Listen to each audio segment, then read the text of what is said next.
What's up, you guys? This is Tim Trevathan with Tim Trevathan Homes and Keller Williams Realty. And this is it, guys. We're going to cover Zillow's 2023 housing market predictions. And there are 5 of these predictions. So let's take a look at them. And guys, this year has been one crazy year. We went from the end of the blazing hot, hyper extreme sellers market that was around January, February, and March. And then as interest rates rose, we saw the market start to shift before our eyes.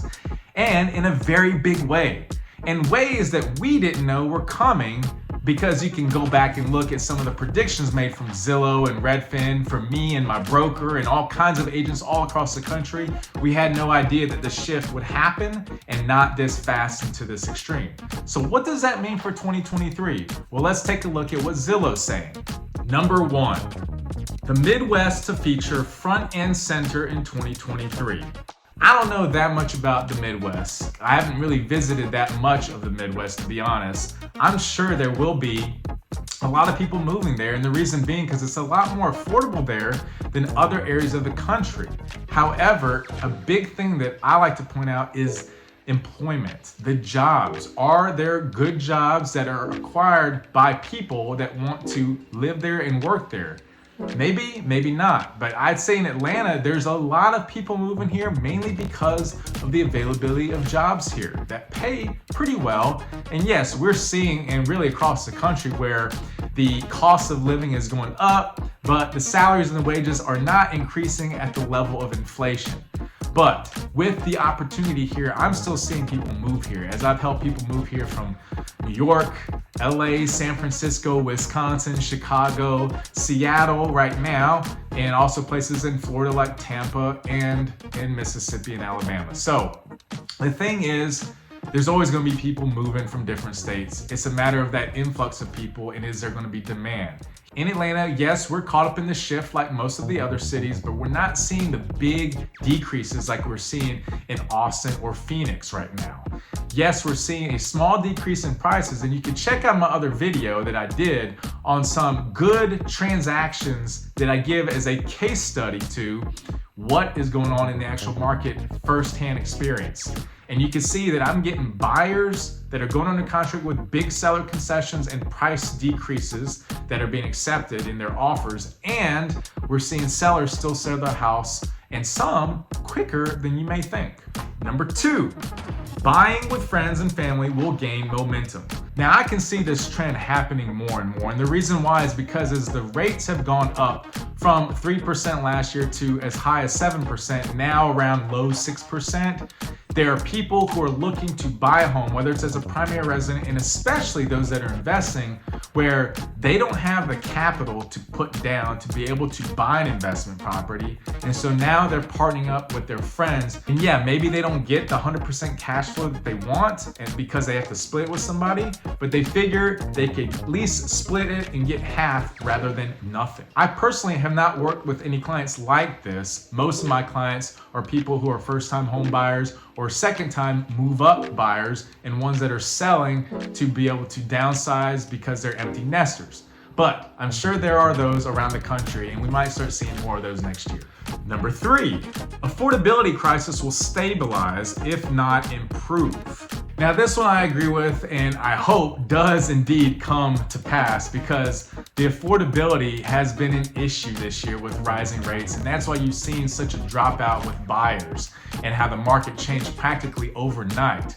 And I was on the ground with both buyers and sellers, and profoundly was able to get insight, especially from the seller side, on how this market basically changed over time, from getting basically 10 offers over asking price within the first 3 days on my listing back in January of this year, 2022, to getting 11 offers, but 4 or 5 of them coming in at asking price in March, to getting 3 offers in April, and then finally getting 1 offer in June, and then having a house that took 100 days to sell. We ended up having 9 price decreases until it finally sold. This one was sold in September. The truth of the matter is, what I've seen happen in the last few months is that the buyers that are buying still are not buyers that want to buy, they are buyers that need to buy.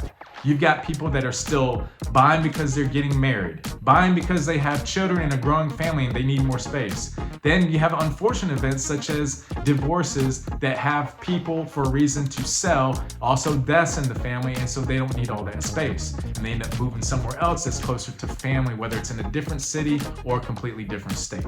For the affordability crisis to stabilize, I think we would have to see interest rates come down just a little bit in the 5 percentile. We don't have to get down to 4 or 3 again, but I think in the 5 percentile, we could start seeing buyers come back. And traditionally speaking, we are in the winter months anyway. Here in October, November, December, January, and February, it's the slowest time of the market. Picking it back up in March is the market in terms of the number of homes coming on the market for sale and the buyers flooding the market, because that is the time to move. Whether it's because they have their tax return now where they can qualify for more, or they're trying to get in before the school year for the fall, or they're just trying to move because that's the time where their families have prepared after having the winter to do a budget analysis and a financial analysis for their families. Number 4, surge in first-time landlords in 2023. Now this prediction, I actually would have to disagree. I think a lot of the people that wanted to become landlords for the first time has already happened in the years of 2020 and 2021 because the interest rates were so low. Now that the prices are high and the rates are high, and yes, I know the prices are coming down, but not enough to make a difference where the mortgage payment is less than the rental amount. And in fact, in recent months, the rent for the first time in I think about 18 months or something like that has actually started to plateau and in some markets come down. So if the rent is coming down, but the mortgage payments are still high, you can't cash flow. There's not much of a net cash flow that incentivizes investors to purchase homes. And unless if the rates come down significantly along with the prices next year in 2023, I don't think there's going to be a big, huge first-time investor demand.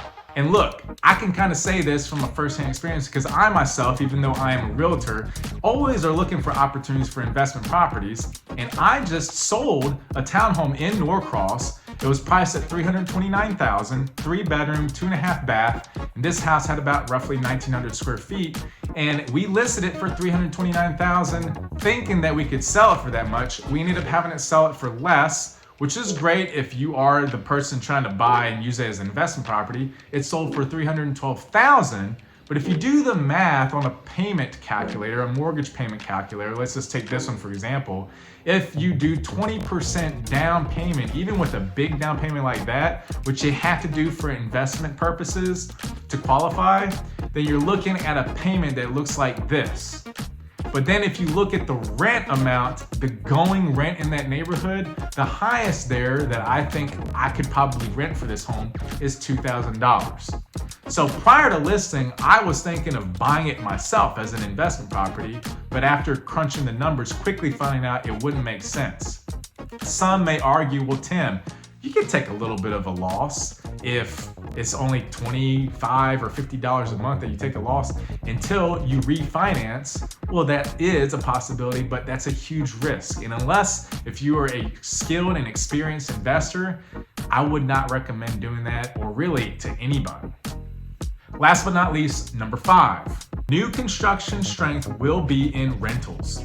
Now, I will say this is a real deal thing going on in Metro Atlanta. Where I live and work in Gwinnett County, I've noticed just driving around that there are huge new construction subdivisions where on the sign, it doesn't say they're for sale, it says they're for rent. And I haven't seen this ever in my career until maybe the last 2 years. And I don't know if that's necessarily a good thing. But the fact is we need those houses to be devoted to single family ownership because there's already a limited amount of inventory And I know this is their prediction of this happening, but I hope it doesn't. Because again, we have limited inventory and we need more buyer demand going towards home ownership if it means building a future for you and your family. And I understand this prediction because there were new construction subdivisions all over Metro Atlanta that were selling like hotcakes before, and now all of a sudden there are builder incentives that are being given out. And now for the first time ever, we're seeing some price reductions and buying down of interest rates, all so that buyers can get in. But even with all those incentives, it's not enough according to some builders that I know in the area. So what is there left to do? That freestanding inventory, that's an expense to the builder. They're paying taxes on that, utility costs and so forth. So probably, yes, some of those could even turn into rentals. Who knows?